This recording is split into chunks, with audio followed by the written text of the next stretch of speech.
Right, hello, this is Qwixx. Qwixx is a roll and write game.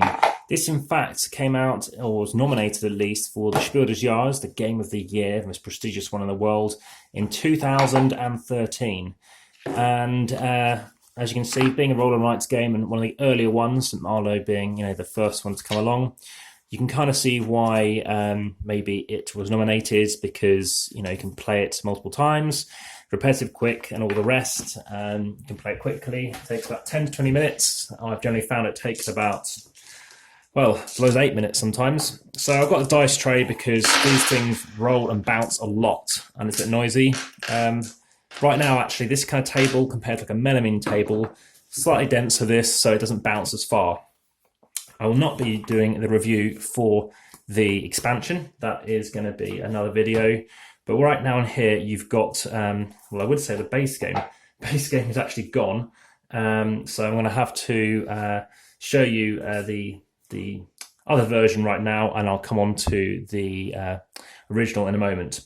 So what you'll be doing is you're rolling dice, and you're trying to basically get as many points as you can by filling them in consecutive order from left to right. It doesn't have to be adjacent when I say consecutive. It just simply has to be, you can't get an 8 if you've already got a 4 or something like that. I'm just going to now quickly grab the original, and it's going to be in plastic, but you'll see what I'm talking about in a moment. Right, so this is the original. This is actually called Big Points, 80 sheets of paper, and ignore this kind of middle stuff. That's a whole other thing which I'm not going to talk about.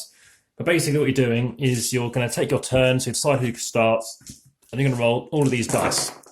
And you're going to think, okay, on your turn you must, I'll come on to the must in a minute, mark off something, if you wish to do this, that is a 5. So everybody is going to have to scratch off something with a 5. So you're going to write or flick off maybe through an X one of these positions. As you can see, they go ascending, red to yellow, descending with green and blue. So if you want to mark off a 5, it means you cannot cross off any more of these numbers here. Why may you want to do that? If you mark off a 2, obviously gives you more flexibility. But like a bell curve, the chances of you rolling a 2 or 2 1s with this is 36 and 1, very low chance. And the reason why you might want to try and get, say, a 5 off the board early on is then 6 is going to be quite likely, 7 even likelier, and then you've got 8 and 7, etc. If you've managed to mark off 5 along here, you can mark off a 6th one here, which also lets you cross off the red position. This means that if you happen to do that, red is now out of the game. You say, I've completed red. Everyone else draws a line through their stuff, and everybody is going to write down however many points they manage to get down here. Points equals the amount of X's you've crossed off. So I've done a 5, 6, 7, 8, 9, and 12. So that's 6 plus the locked symbol because you managed to get a 12. So 7 of those things will give you 28 points. It's 28 because it's 7 times equals 28 points. The game ends when 2 of these have been crossed off. So if somebody happens to complete yellow, then the game will end. So somebody's going to take the turn doing that. So your first turn, everybody, if they wish, can mark off a 5. Only the person who rolled must do that or forfeit 5 points. But they can choose not to do the 5. They could try to do something else instead. So they can combine one white die with one of the other colours. So the best thing here might be a 5, but it could be the case that they do a 5 and then they do a 6. So a 6 means they could do a 5 and then a 6. The downside, of course, is they've missed out on doing these ones. The positive is they could be trying to complete loads of these numbers in, and then everyone else only gets to 4 or 5.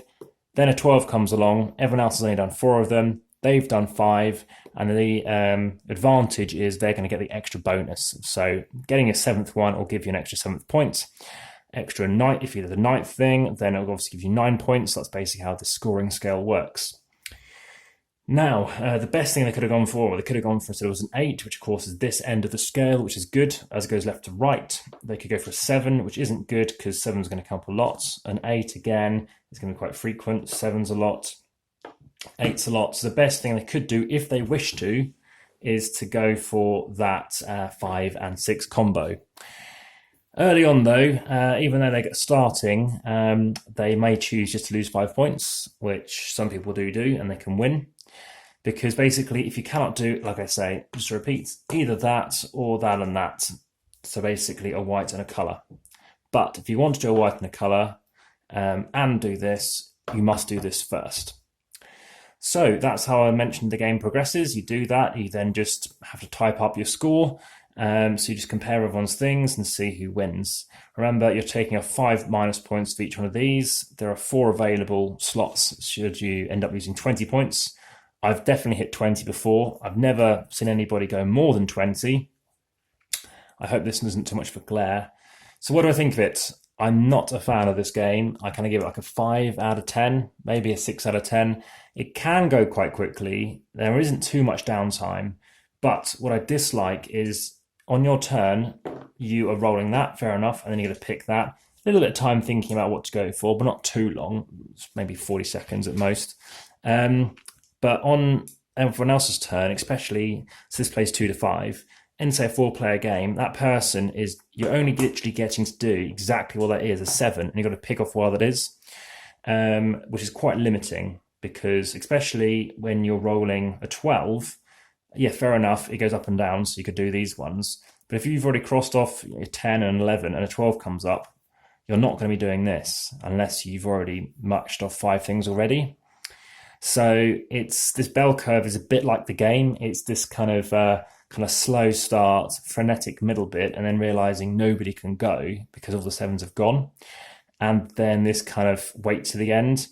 What is nice, but is also a bit of a criticism, is the fact that you never know how far to kind of push your luck. Do I start just matching stuff off early on, risk taking the minus points, or trying to think about, as you're matching stuff off, be conscious of the fact that, and everyone else, you can see their piece of paper or their pad.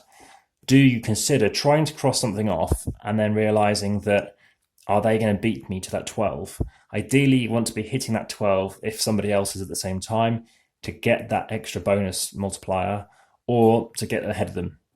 So then you might choose to think the best strategy is to kind of just focus on 1 or 2 lines. Again, focusing early on 1 reduces that, gives you a high early score, and everyone else is just poodling along on small things. Because if you've only marked 1 off on here, the additional 1 is only going to give you 2 points. Additional 6th one here is going to give an extra 6 points. So it's nice and easy to work out where you rather go for, but ultimately you're rewarded for trying to do all of one thing. And that does get harder because I mentioned how the bell curve works. I'll come on to the expansion in another video. It's a shame I can't really show a playthrough because it isn't a solo game. But I will provide for you a playthrough if I can get one sorted, and you'll see how it plays out. But again, the options are literally, you're trying to go up, going to go down, sometimes you can't go. I find that the Joker in Knockmal, that kind of wild card, is good, and you can penalise a little bit.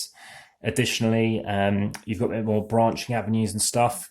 Yes, you can choose one of these 4 things, which does whittle down, but and the game doesn't take too long. It's quicker than Knockmal. That doesn't mean it's a good game. Again, the strategy is like, it just comes down to, do I just choose to wait a bit, or if someone's marked off a 4 and because a 2 and a 2 came up, do I choose to do that, or do I choose to wait and hope to get a 3? So I was constantly thinking about a bell curve the whole time, and that for me is a bit of a downer. So what I'm going to do is realise these aren't even going to fit in the box. So that was a bit of a silly thing. Maybe it's for... See, I have played Qwixx Deluxe, which comes in like wipeable boards as well. But yeah, it's interesting. Right, I'm going to grab the scales. They're just to my right, and you'll see what it comes in at. As you can see, it has been popular, has been played 100 times. Another thing is they're not double-sided as well. So that's a bit of a shame. So the board, and the other thing is these dice do go in very nicely just at the edge. But again, I think this is probably my worst roll and write game that I've played. But if you want it, it's 273, and yeah, just so you know, for a future video, you're paying basically an extra 100 grams for a couple of packs. So that is Qwixx, and that is a quick review of a game that I would pass on compared to other roll and writes out there. But if you think it's quite simple and straightforward and it meets what you need, like I said, it is quick to explain. Maybe I've rushed through it a bit too quickly. Ultimately, 2 white dice, whoever rolls them, you've got to then get that. If you want to, you can pass though. On your turn, you'll be taking a penalty of 5 points, or if you can't go or choose not to go, or you can do something like this, would be a 4, and then you could do, and then you can do a 2. So you might want to just do a 2 and then not take the white dice. So that's the options, and yeah, it's from NSV and it's by Stefan Bendorf. So thanks very much for watching. Hit the like button if you like this, subscribe if you haven't already. Videos uploaded usually in the evening time in the UK, and any comments, please chuck them in the YouTube comments box below. So once again, this is Qwixx. Take care and goodbye.